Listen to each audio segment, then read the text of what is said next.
We were childhood friends, running a trucking business together, a net profit of over $350,000 a year. At the end of year split, he tossed me an envelope with $8,000 cash. Buddy, he said, you don't own the rig. This is for your trouble. I looked at him and his wife, celebrating their new BMW and their new house, and I smiled as I took the money. What he didn't know was that over the years, I hadn't just memorized every route. I had gotten to know every single client. The day I rolled up in my own tractor trailer and snatched his biggest contract right from under him, he completely lost his mind. The late year wind bit hard, kicking up dust that felt like sand against my face. Rick shoved a thick envelope into my hand and clapped me on the shoulder. Mark, my man, it's been a long year. His voice was thick with booze and a condescending sort of charity. I squeezed the envelope. It wasn't thin, but it wasn't fat either. The bills inside were so crisp they felt sharp. Rick, what's this? $8,000. A little something for your trouble. He grinned, showing off teeth stained yellow from years of smoking and drinking. It was a good year. We cleared $350,000 net. You don't have a truck in the game, you're just riding along, so that's a damn good piece of change for you. 350,000, 8,000. The two numbers exploded in my head, leaving a dull ringing in their wake. My heart plummeted, a lead weight in my chest. His wife, Brenda, clung to his arm,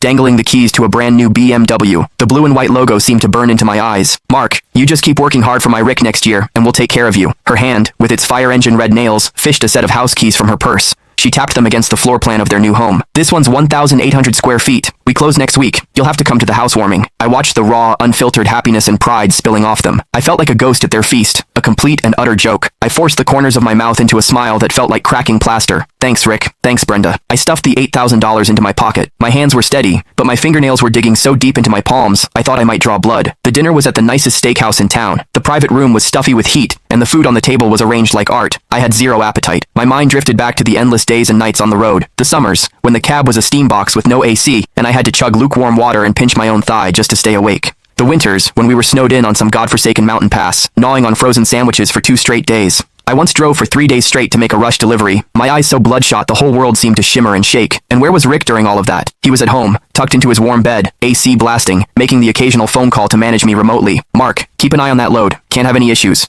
Mark, schmooze the guys at the dock. Get them to move faster. Mark, the client needs a little something extra. You know what to do. I was the one who had to know what to do. I was the one who had to keep an eye on things. I was the one changing tires in a blizzard and laying down planks in the mud, and he was the boss, reaping all the rewards. All because the title of that tractor trailer had his name on it. Here, Mark, have some lobster. You need to put some meat on your bones. You're all skin and bones from the road, Brenda said, dropping a piece into my bowl with the kind of pity you'd show a distant, poor relative. Yeah, trucking's a tough life, Rick chimed in, taking a sip of his whiskey. But that's what being a man is about. You gotta have something to strive for. His something to strive for was the BMW key fob in his hand, and the new house keys in his wife's. My something to strive for was the $8,000 in my pocket, my trouble money. I kept my head down, pushing rice around my bowl, saying nothing. Every grain felt like sand scratching my throat. Humiliation and rage churned in my gut. Click the link in my bio to get the full story for free.